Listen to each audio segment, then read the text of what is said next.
The triple bottom line of sustainability is a standard of which each company should try to achieve in order to receive not just economic value, but to receive high social and environmental value. The three components are environmental, social, and economic. An example of companies satisfying the environmental component of the triple bottom line is if a company uses renewable energy such as solar energy instead of using fossil fuels. An example of company satisfying the social component is when a company helps eradicate poverty by donating to the poor. Finally, an example of companies satisfying the economic component of the triple bottom line is if a company sets the right price for each product so they do not rip off their customers. The triple bottom line of sustainability could be the potential goal for business ethics because by following this, it can lead to sustaining a company. It can also lead to companies getting a positive review by the society and gaining more customers.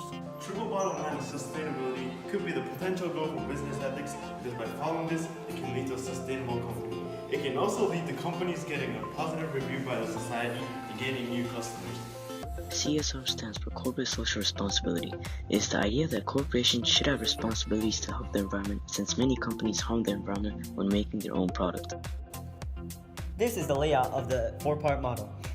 The first one is economic responsibilities. This is required by society because if not kept, the company can go out of business or not gain any employees/customers. For example, an economic responsibility is paying your employees the correct amount and also providing a safe environment. The second one is the legal responsibility. This must be kept so that the company does not get interfered by the government. One example for the companies keeping their legal responsibility is paying their workers at least minimum wage and cannot harm or enslave workers.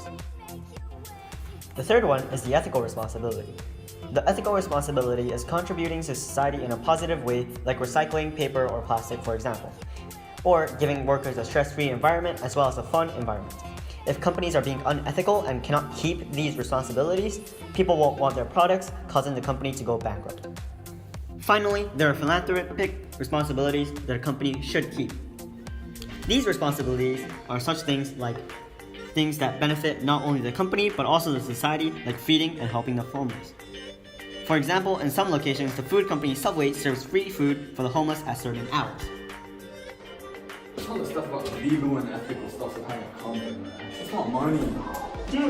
Thinking of creating a company? Well, you have to know about the economic, legal, ethical, and philanthropic responsibilities of having a company. Are you actually dead? I said I want money. See, you're not listening.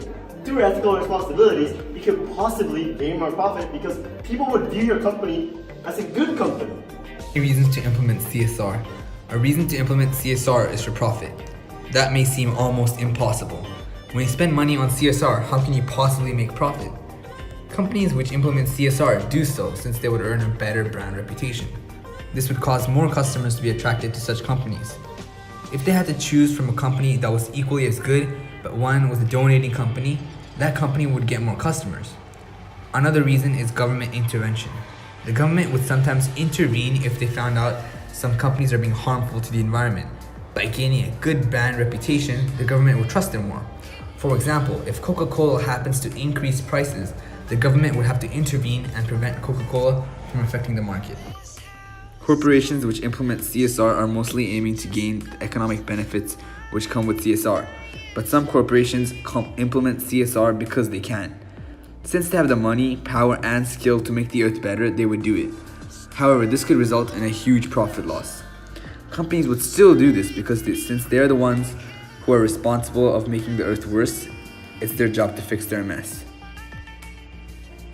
If the companies choose to implement CSR, they will gain a better brand reputation and possibly increase sales because they are doing the right things. Although this is widely accepted and also used, like all things, there are downsides to implementing CSR. Many argue that using money to achieve CSR would decrease their maximum profit. For example, Microsoft has a project where they provide electricity to those in Lagos. This is socially responsible, but by investing in this project, they are compromising their maximum profit. But this is what people get wrong. Achieving CSR and maximizing profit is not spending your profit to achieve the CSR, but more dependent on how you earn the profit. We talked about these companies and their different responsibilities, but we have to know who and what makes the company and who manages these responsibilities. There are different aspects a company must control. First, let's talk about the shareholder. A shareholder gives amount of money to a company, so they control a part of the company. This is basically how it works. Hey, I really like what you're doing here, and I really want to help you. Whoa, great, thank you. You know what? I'll give you $20,000. $20,000 for 17% of your company. We really do need that money. That sounds like a deal. Deal. This is a shareholder. The company probably needed some money for a new project or get a little push, so they asked the shareholder. The shareholder gave $20,000 to the corporation, and the corporation, in exchange, gave 17% of the company. How much the shareholder pays for the company and the percentage of the company really depends on the sales and how the company is doing. There is another major factor to a successful corporation. They're called the stakeholders. Stakeholders in corporations are groups or individuals that are affected by the decision that a company makes or affect what the company's decision is. They are the ones who has the most influence on the company's action that may benefit them. Primary and secondary stakeholders are differentiated by the amount of influence and change they may gain and or apply onto a company. Primary stakeholders are people like customers, governments, and shareholders. These people have the biggest influences on what the company does. For example, a company has to have customers. Without customers, the company wouldn't even start and won't make any profit whatsoever.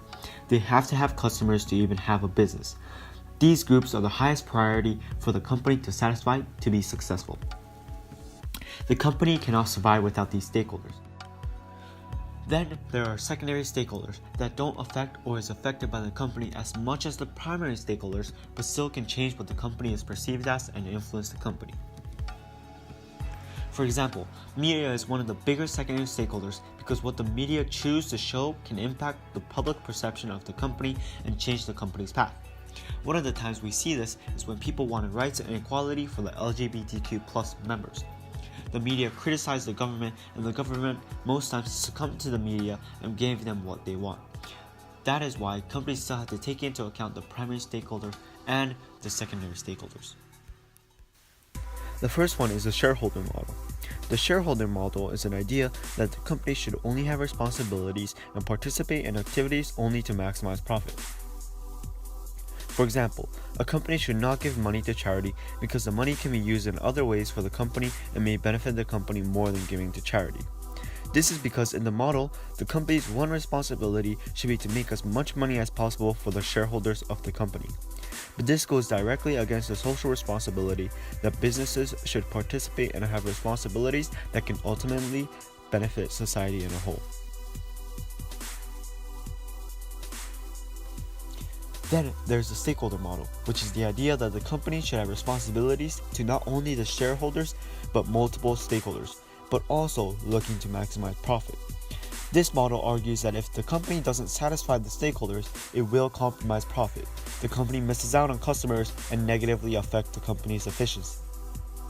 For example, the stakeholder I showed in the last slide, customers, if they don't take into account the customers, it will ultimately end in the company having no customers and going bankrupt. Our idea is WEP. It stands for Water Extermination Prevention.